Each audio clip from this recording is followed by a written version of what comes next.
Hello, beautiful. We are going to dive into three specific episodes as we are gradually coming to the completion of season one of The Calling. Probably this episode going to be already something like 36, 37.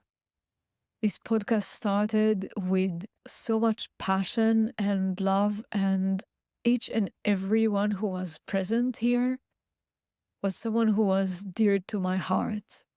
And I was having so much fun letting you see how so many brilliant people are experiencing life beyond their dreams and having miraculous experiences about health, about wealth, about sexuality, about wisdom, their connection to source, miracles happening, short-term miracles, long-term miracles, because it was so important for me that we get to look at how it feels when you live in alignment with your soul, when you live in alignment with your heart, when you follow the whisper of your soul, your deepest knowing, not those marks and signs and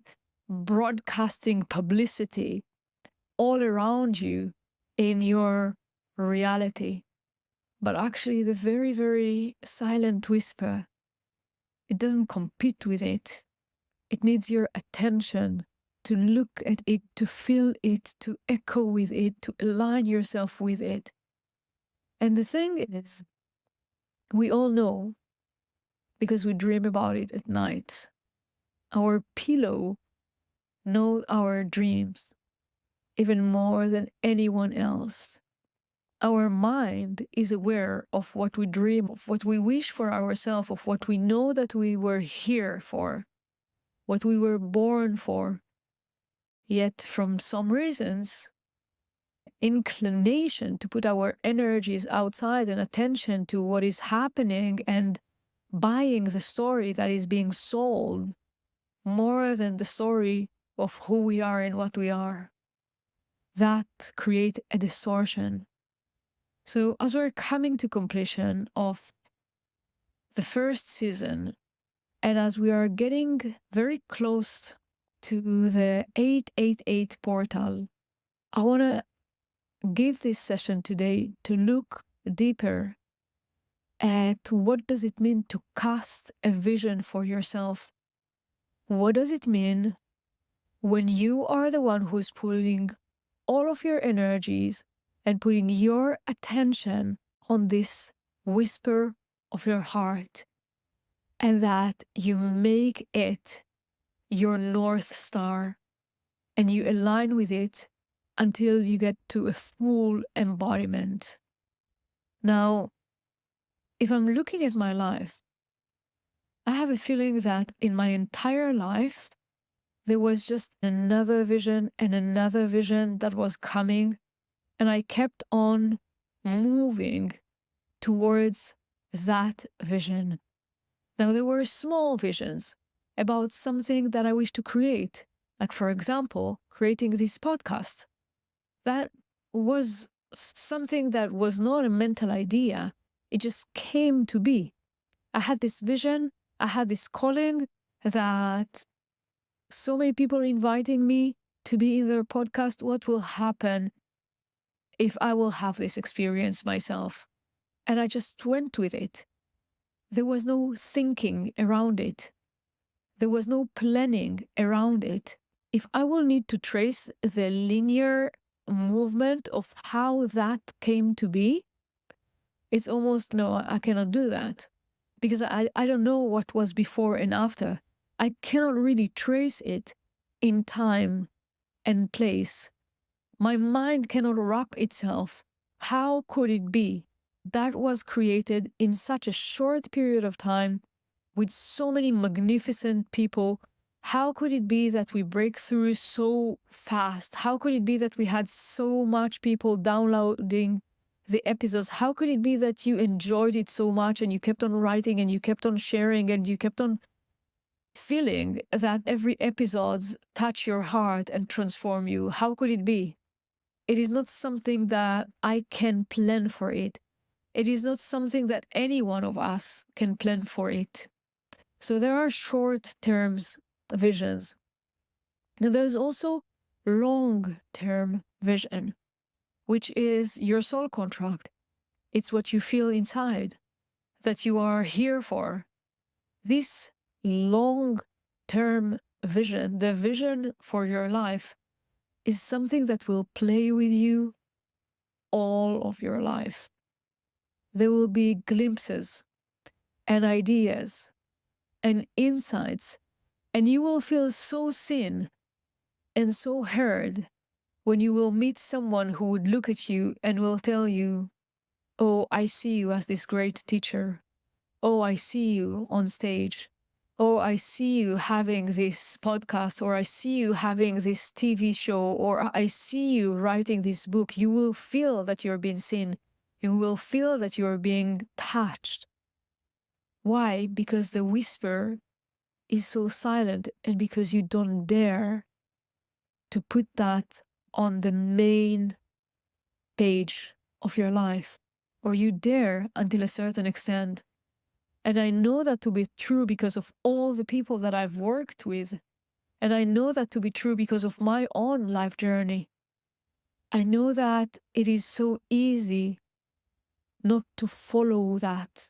I know that it is easy, like a friend of mine, we had a conversation a few days ago, to make little baby steps. So I'm sure you heard the sentence that is saying, the universe rewards the braves. What is the essence in this sentence? How can you say that to yourself? Because when you think about small steps or big steps, then big steps feel like a bravery. Feel like, how am I going to break through? How am I going to do whatever I want to do? How am I going to transform? How would it be that I will write this book, that I will stand on this stage? How I will make it? But the idea is actually that the universe rewards those who are following their heart. The braves are also the courageous. And the word courageous is anchored in the word core, which is anchored in your heart. Core, coração. This is courageous. This is what it means. The one who follows their heart. The one who were brave enough to look inward and to answer inward and not outward. The one who could listen with a very pure, almost I would say innocence frequency, and follow what they sense. I want you to take a deep breath with me and feel that. Feel that, how it feels when you know that your heart is pure, and you know in your life, like just scan a little bit what happened in your life until now. Did ever in your life you really followed your heart and faced a problem? It cannot be. Because the frequency of your heart is a pure frequency. It is the bridge between the infinity, between the divine presence, your soul, you, your human self, and life experiences. It's a bridge. Your heart is a bridge. Your heart is a portal. When you truly, effortlessly following it without any complexity, without making a story out of it, then of course the world will align. How could it not? There's only inside, there is only your heart. There's only actually pure heart. There is only pure intentions. The other things are control, planning. But the vision of your heart, you don't hear it here. You don't see it here. That could be part of the execution, your mind. That could be part of the execution, but it's not the agent. It's not the power. It's not the passion. It's not the fire. It's not the brilliant ideas.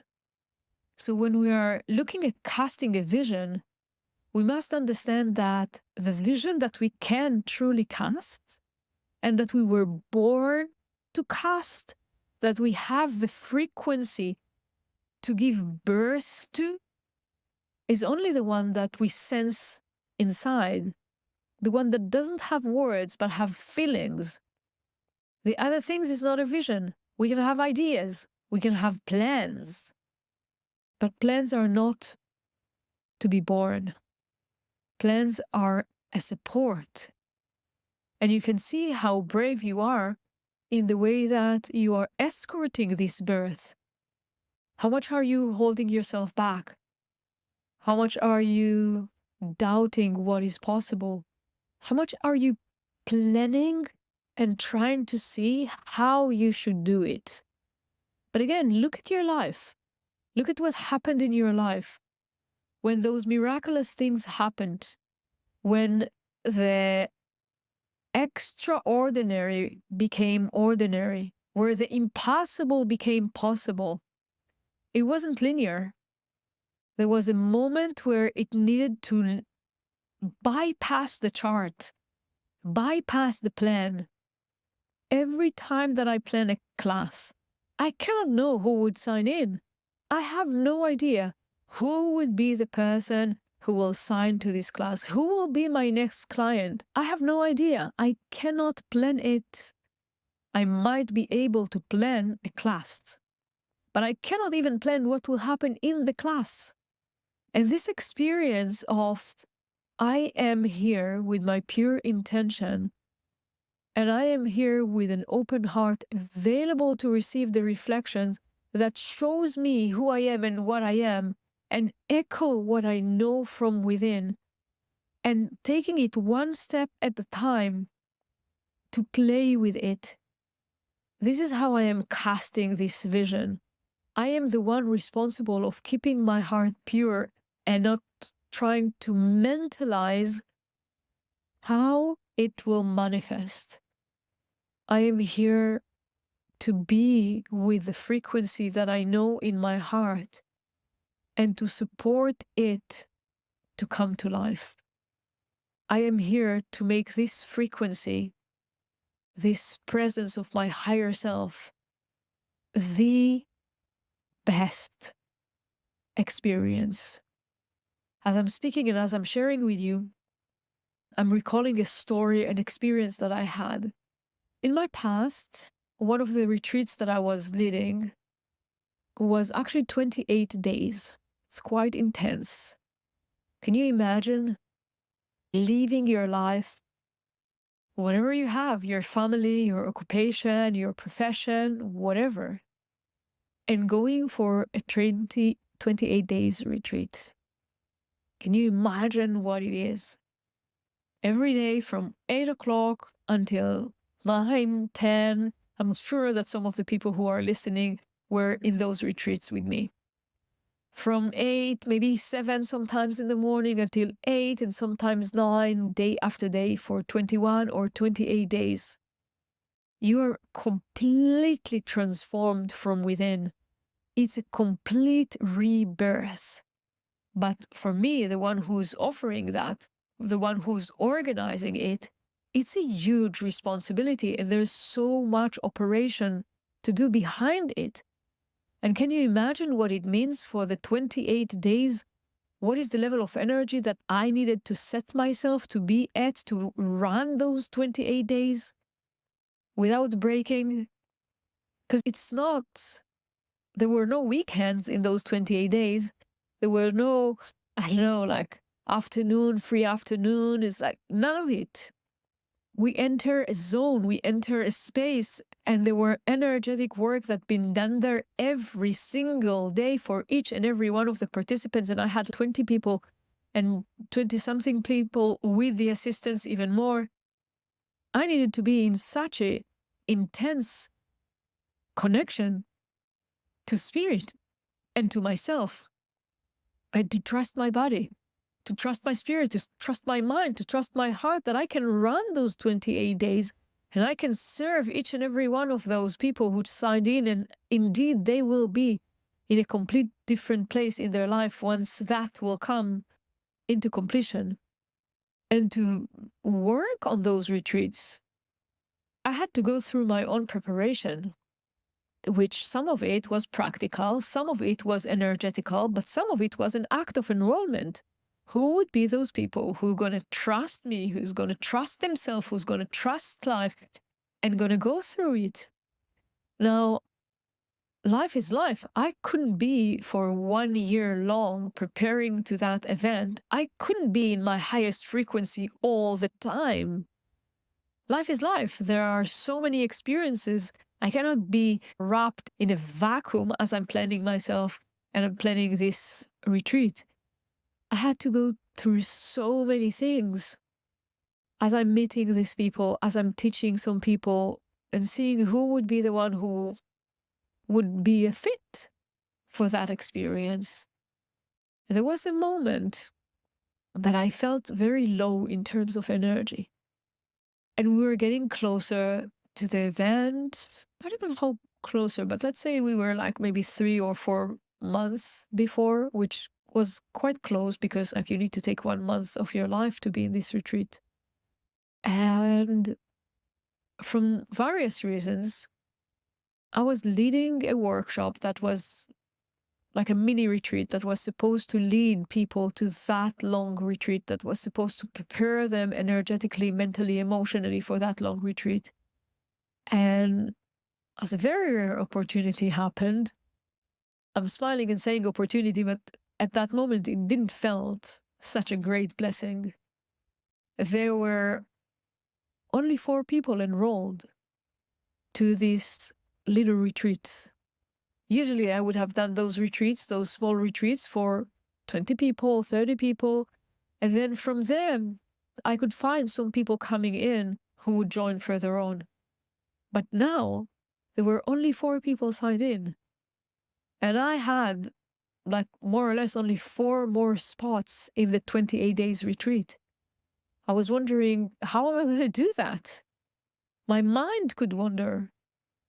But the only thing that I could do at that time was to keep on holding the vision of a 28-day retreat, fully booked, with such a beautiful participants, regardless if the universe is showing me different scenarios that my head cannot figure out. We had a remarkable weekend with those 4 people, and all of them signed to the retreat. If I would go with my head, I would stress, I would panic. If I would go with my head, I would go to guilt and blame and shame. If I would go with my head, I will go to limitation. But if I go with my vision and I go with my heart, there's a whole different experience. Things simply align. So I also want to highlight one more thing before we come to completion. One more thing.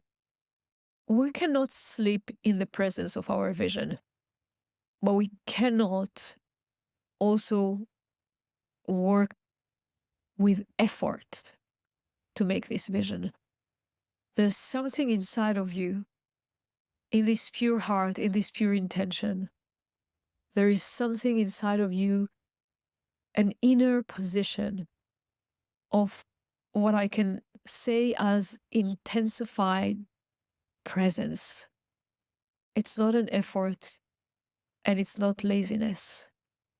Your vision needs you in order to manifest. It's not I wait for it, whatever will happen, happen. And it's not I gonna sweat myself and gonna oblige it to happen. It's a very beautiful, sweet point that I call you to sense it. On the 888, on the 8th of August 2024, the 888 portal, we're gonna find and be and experience this sweet point. as we are opening our heart vision to infinity. The 8 symbolize infinity, and in that specific day there is a portal opening up, and it is an unusual portal. It's not a circle, it's a portal through dimensions. It is a portal through and beyond time and space. You are welcome to join us.